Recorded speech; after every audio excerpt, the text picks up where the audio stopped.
جب میرا باپ مجھے ڈاکٹر دیکھنا چاہتا تھا تو وہ بڑا عزت کا زمانہ تھا ڈاکٹری کا، کہ ایک عزت تھی، وقار تھا، مقام تھا، اس لیے میرا باپ کہتا پتر بڑی عزت ہے تینوں ڈاکٹر بنا ہے، بڑی عزت ہے، بڑی عزت ہے تینوں ڈاکٹر بنا۔ اچھا، وہ دیہاتی آدمی تھے، دو باتیں کہتے تھے، بڑی عزت ہے بڑا پیسہ ہے، بڑی عزت ہے بڑا پیسہ۔ وہ اللہ نے پہلے ہی دیا ہوا تھا، لیکن وہ پیسے کا ذوق کس کو نہیں ہے، کس کو شوق نہیں، میرا پوتر تینوں ڈاکٹر بنا ہے، بڑی عزت بڑا۔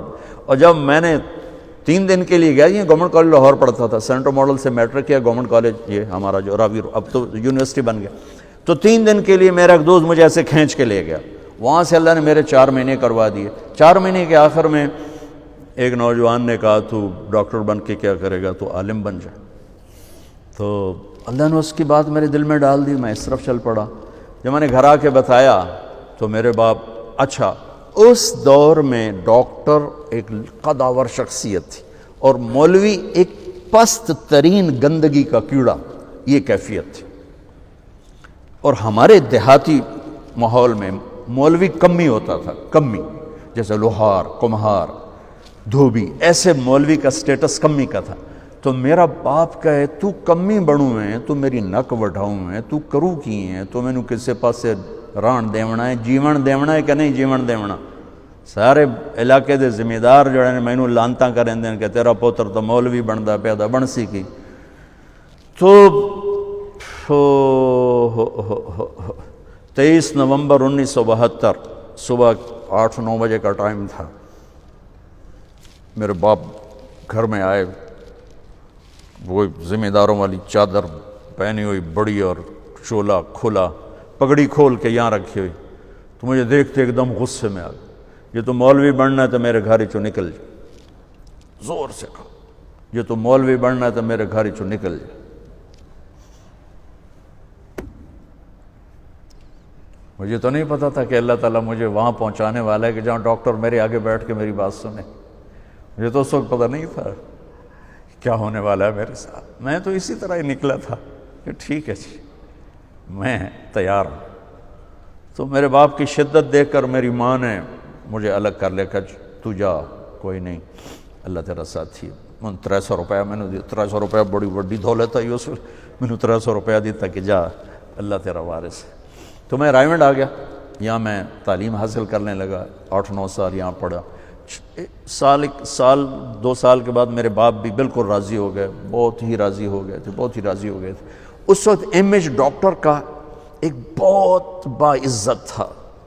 میں ہاتھ جوڑ کے رو کے کہتا ہوں کہ اب ڈاکٹر ایک کاروباری نظر آتا ہے،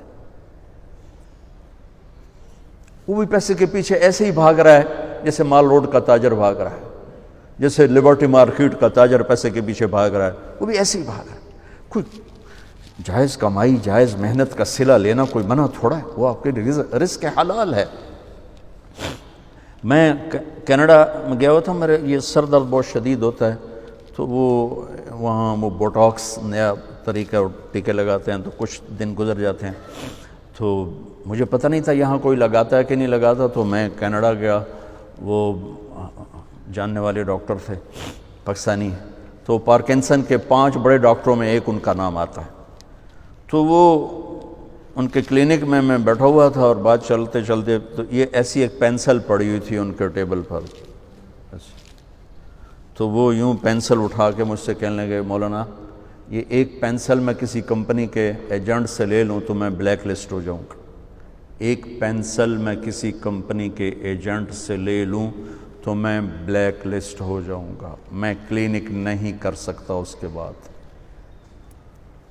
تو آپ ڈاکٹر بنے، تاجر نہ بنے، ڈاکٹر بنے، آپ مسیحا بنے۔ اللہ کی قسم، مریضوں کی دعائیں آپ کی نسلوں کو نہال کر دیں گی۔ اگر آپ صرف تاجر بن گئے تو ٹھیک ہے، 4 پیسے تسی وٹ لینے، لیکن پتہ نہیں آگے نسلوں کا کیا ہوگا۔ اور اگر آپ مسیحا بنے، ڈاکٹر بنے، مریضوں کی دعائیں لیں، پشتیں آپ کی اس کو بیٹھ کے کھائیں گے کہ دکھی کی دعا اللہ کے عرش کو ہلا دیتے اور درد مند کی دعا فرشتوں کو رلا دیتے۔ اب وہ ہستیاں ہیں جو درد مندوں کی دعائیں روزانہ لے سکتے، اور صرف آج کا دن نہیں گزار سکتے، آپ اپنی نسلوں کو خوبصورت فیوچر دے کے جا سکتے کہ دعاؤں کی طاقت موت کے بعد بھی چلتی رہتی۔